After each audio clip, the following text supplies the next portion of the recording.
Want to learn Python from scratch? You are in the right place. Welcome to Python Unlocked. Without wasting time, let's get started. Okay, so what is Python? Python is a high level language, interpreted, dynamically typed, versatile in nature. अगर मैं search करूँ what is Python on Google तो ये basic terms है वो मेरे को मिलेंगी. वो क्या बोलेंगे कि पाइथन एक हाई लेवल लैंग्वेज है, इंटरप्रेटेड है, डायनामिकली टाइप्ड है, नेचर में वर्साटाइल है. अभी why Python is a high level language? Let us discuss all these things one by one. The very first is Python is a high level language. उसका reason क्या है कि इसका syntax readable है. इसमें लाइन ऑफ कोड लेस रहता है. अगर मैं कंपेयर करूँ सी या सी प्लस प्लस के साथ, अगर मैं सिंपल प्रोग्राम लिखना चाहूँ हेलो वर्ल्ड का जो भी हम लिखेंगे भी, अगर मैं सिंपल प्रोग्राम लिखना चाहूँ मेरे को वहाँ पे एक लाइन लिखना पड़ रहा है पाइथन में, जबकि सेम प्रोग्राम रन करने के लिए, प्रिंट करने के लिए हेलो वर्ल्ड स्क्रीन पे मेरे को सी में 5 से 7 लाइन का कोड लिखना पड़ रहा है. सेम मेरे को सी प्लस प्लस में करना पड़ रहा है. तो यहाँ पे मेरा लाइन ऑफ कोड कम है. And the main reason why we are calling Python as a high level language, इसका मेमोरी एलोकेशन. पाइथन का जो मेमोरी एलोकेशन है, जो मेमोरी मैनेजमेंट है, वो क्या है, वो ऑटोमेटिक है. जबकि सी प्लस प्लस में मेमोरी एलोकेशन क्या है, मैनुअल. सी में complete manual, C plus plus में that is manual and that is with the help of pointers. But अगर हम बात करें पाइथन की, पाइथन में मेमोरी एलोकेशन वो क्या है, वो ऑटोमेटिक है. That is due to garbage collector. Python में क्या है, पाइथन में गार्बेज कलेक्टर्स हैं. कलेक्टर है जो रिस्पॉन्सिबल है मेमोरी एलोकेशन के लिए. जो यू कैन सिंपली से गार्बेज कलेक्टर रिस्पॉन्सिबल है ऑटोमेटिक मेमोरी एलोकेशन के लिए. अभी गार्बेज कलेक्टर क्या है? गार्बेज कलेक्टर बेसिकली ट्रैक करता है वेरिएबल्स को एंड ऑब्जेक्ट्स को. वेरिएबल क्या है, जिसमें कोई वैल्यू स्टोर है. वेरिएबल एंड ऑब्जेक्ट्स को, ऑब्जेक्ट बेसिकली हमारा क्लासेस में आएगा. ये ट्रैक करता है किसको, वेरिएबल्स को एंड ऑब्जेक्ट्स को, कि जो वो वेरिएबल हमें फर्दर रिक्वायर्ड है कि नहीं. अगर तो हमें वो फर्दर वेरिएबल रिक्वायर्ड है तो वो मेमोरी डीएलोकेट नहीं होगा. अगर हमें वेरिएबल रिक्वायर्ड नहीं है, जो मेमोरी उस वेरिएबल को एलोकेट हुआ है वो डीएलोकेट हो जाएगा, वो फ्री हो जाएगा. Is this clear? Okay, I hope the term high level language is clear to everyone. This is basically due to यहाँ पे लाइन ऑफ कोड लेस है और इसका मेमोरी एलोकेशन ऑटोमेटिक है. That is due to garbage collector जो track का काम करता है, वेरिएबल्स को ट्रैक करता है कि वो वेरिएबल की फर्दर रिक्वायरमेंट है कि नहीं. Second property is a interpreted. That is what, okay, Python is a interpreted language. दो तरह के हमारे पास रन होता है प्रोग्राम. एक होता है कंपाइल टाइम रन, एक होती है कंपाइल टाइम एग्जीक्यूशन, एक इंटरप्रेटेड. ना compile time execution is basically जो C and C plus plus follow करते हैं. Compile time is basically compile क्या करता है, कंपाइलर क्या करता है, आपका पूरा कोड कंपाइल करता है, मीन्स स्कैन करता है एरर के लिए. एंड इंटरप्रेटर में क्या रहता है, पाइथन में क्या रहता है, पाइथन में हमारा कोड जो एग्जीक्यूट होता है वो लाइन बाय लाइन एग्जीक्यूट होता है. इसको एक सिंपल एग्जांपल के साथ समझते हैं. इसमें क्या रहता है कि सपोज मेरे पास एक प्रोग्राम है जिसमें 10 लाइन का कोड है. अगर मैं एक प्रोग्राम रन कर रही हूँ सी, जैसे सी में या सी प्लस प्लस में, मैं कंपाइलर के साथ रन कर रही हूँ, तो मेरा पूरा प्रोग्राम जो 10 लाइन का प्रोग्राम है वो कंपाइल, जब मैं कंपाइल करूँगी वो पूरा का पूरा 10 लाइन का प्रोग्राम स्कैन होगा एरर के लिए. अगर तो कहीं पे एरर है, लेट्स से मेरे पास सेकंड लाइन पे एरर है, वो पूरा का पूरा कोड को स्कैन कर रहा है, सेकंड लाइन पे एरर है तो वहाँ पे उसको एरर आइडेंटिफाई करके वो अपना कंपाइलिंग स्टॉप कर देगा. पर इंटरप्रेटर में क्या रहता है, अगर मैंने कोड कोई पाइथन में लिखा है, 10 लाइन का कोड है और उसमें सेकंड लाइन में एरर है, तो वहाँ पे एग्जीक्यूशन लाइन बाय लाइन है. तो मेरी फर्स्ट लाइन एग्जीक्यूट होगी एज इट इज, हम सेकंड लाइन पे जाएंगे, सेकंड लाइन एग्जीक्यूट जब हो रही होगी, जब एरर ट्रिगर करेगा वहाँ पे एग्जीक्यूशन हमारी स्टॉप हो जाएगी. मीन्स हमारा इंटरप्रेटर एग्जीक्यूशन स्टॉप कर देगा सेकेंड लाइन पे. दैट मीन्स हम थर्ड और 10th लाइन में जाएंगे ही नहीं. Third property is dynamically typed.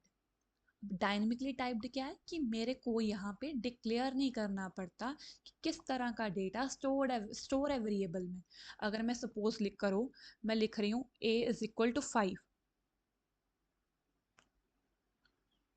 अगर मैं लिख रही हूँ ये पाइथन में, ये सिंपली क्या है कि a एक वेरिएबल है जिसमें डेटा वैल्यू स्टोर है 5। अब मैंने यहाँ पे कहीं नहीं बताया कि ये किस कैटेगरी का डेटा है, किस टाइप का डेटा है, पर अगर इसकी मैं टाइप सर्च करूँगी, मैं टाइप चेक करूँगी, तो मेरे को टाइप क्या रिटर्न मिलेगा, इंट, कि इसमें इंटीजर कैटेगरी का डेटा स्टोर है वेरिएबल ए में। पर अगर मैं सेम चीज़, अगर मैं ए वेरिएबल क्रिएट कर रही हूँ सी या सी प्लस प्लस में, वहाँ पे मेरे को डिक्लेयर करना पड़ता है कि ये डेटा कौन सी कैटेगरी का है, मेरे को स्पेसिफाई करना पड़ता है कि ये मेरा डेटा इंटीजर कैटेगरी का है।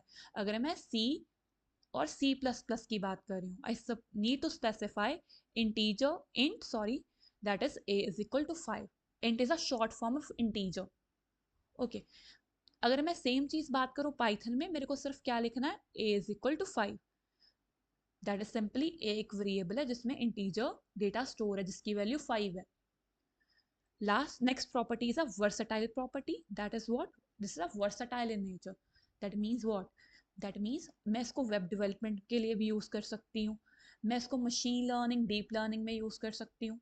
Okay, so high level language why so, because यहाँ पे मेरा लाइन ऑफ कोड लेस है, सेंटेक्स मेरा रीडेबल है, एंड मेरी जो मेमोरी एलोकेशन है वो क्या है, ऑटोमेटिक है, एंड क्या रिस्पॉन्सिबल है, गार्बेज कलेक्टर उसके लिए।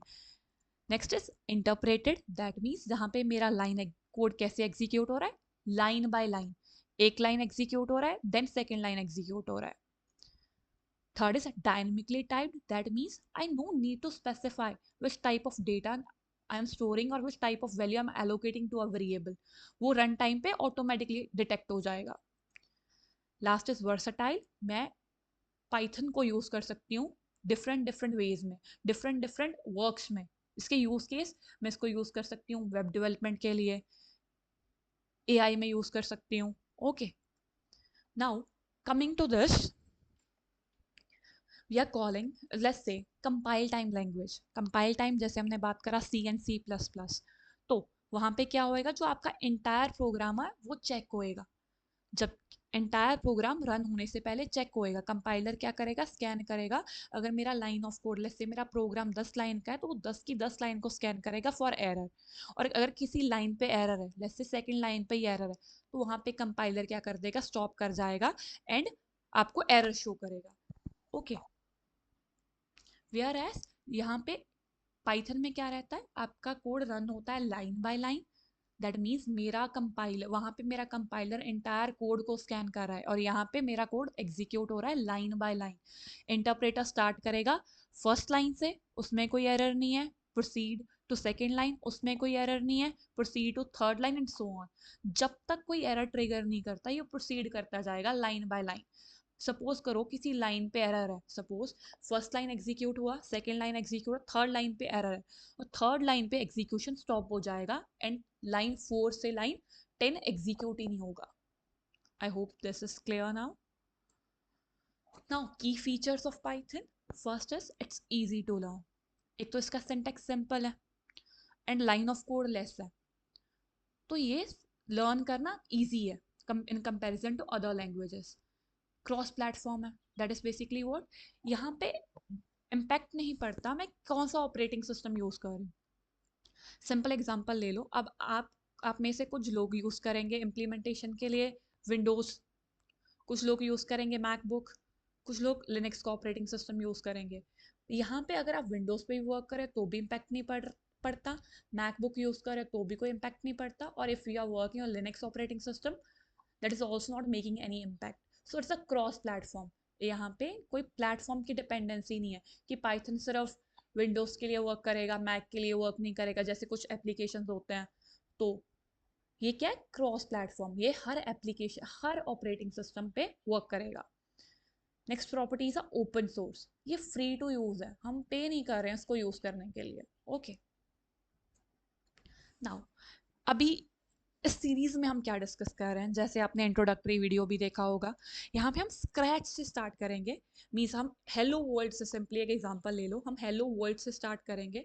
हम डिफरेंट डिफरेंट सिनेरियोज डिस्कस करेंगे इसमें, हम लॉजिक बिल्डिंग सीखेंगे जो हमें कॉन्फिडेंस देगा to apply this learning that we are getting to real time problems. Okay, so the very first step, that is what, the setup. We need to set up Python first. Okay, we need to install Python first. Okay, and other is we need to select which interactive development environment will be using.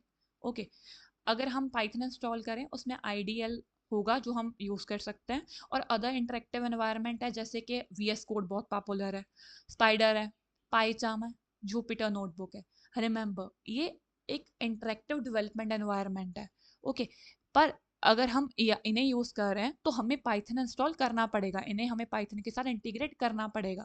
Okay, apart from this Anaconda is there. Anaconda क्या है? Anaconda में अगर आप anaconda use कर रहे हो और वहाँ से स्पाइडर यूज़ कर रहे हो, वहाँ पे आपको पाइथन इंस्टॉल करने की ज़रूरत नहीं है, वहाँ पे आपको इंटीग्रेशन की ज़रूरत नहीं है जो यहाँ पे है।